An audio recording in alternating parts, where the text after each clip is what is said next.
Maybe you've heard about iterators and generators in Python, but what is the yield keyword in Python?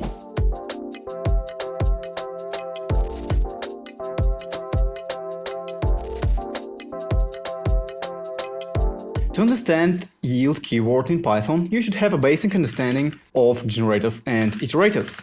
When you create a list in Python, you can read its values one by one, which is called an iteration. Every object that can be used in a for loop is an iterable, such as strings, tuples, lists, etc. You can iterate over these objects and read their values as needed. However, every value is stored in memory, which can be a problem when you have a large number of values. So before discussing generators, let's create a list comprehension and try to print it and iterate over it.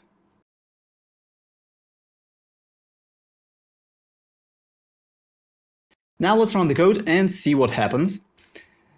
As you can see, the first print prints the content of the list. And the for loop prints also the content of the list, but one by one. Now let's add the second for loop and see what happens. In new list, print I. As you can see, in the terminal, the second for loop returns the same values as the first for loop. This is because the list comprehension creates a list that stores values in memory, so you can iterate over it as many times as you want.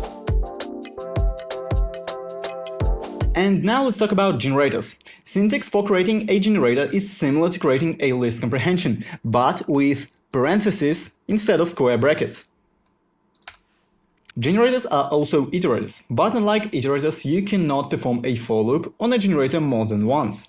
This is because generator creates values on the fly and does not store them in memory, while on iterator you can perform a for loop more than once. Now let's delete this and rename our list to new generator and run the code.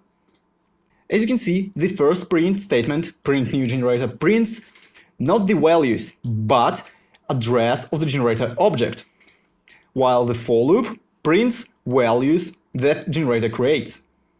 And also you cannot print a generator directly, because if it were allowed, reiteration would return an exhausted generator. Now let's add a second for loop to our generator, in new generator, print I, and see what happens.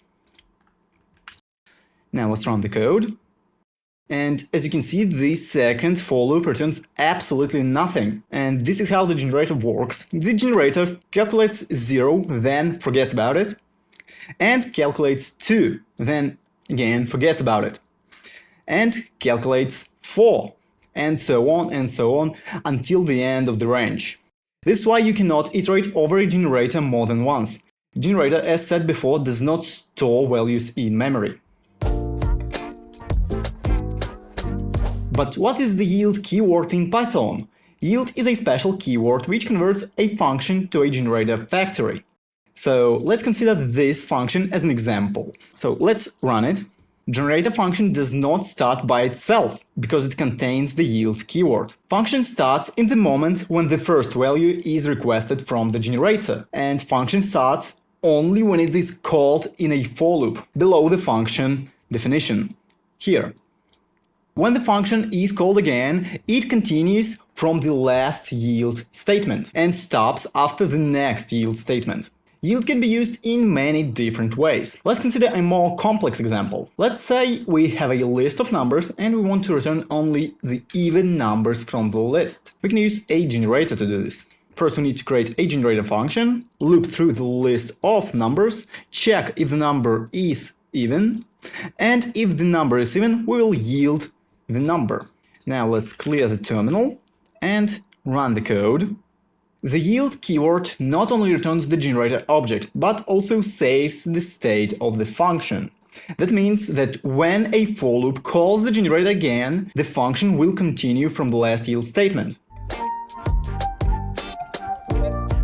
Also, the yield keyword can be used to read files. Here I have a text file with dates, cities and weather conditions at each date. Let's try to get the weather conditions from this file. First, we need to create a generator function, read file. Next, we need to open the file and loop through the lines in the file. Next, we need to split the line by comma and strip the line break, or \n, and return the values, yield the values. Now let's run the code. And as you can see, we have our dates, cities, and weather conditions in the terminal. For loop iterates over the txt file and reads the lines one by one. Every line in the txt file is splitted by comma, and also the line breaks are stripped. Then the values are yielded, and after that the new iteration starts from the next line.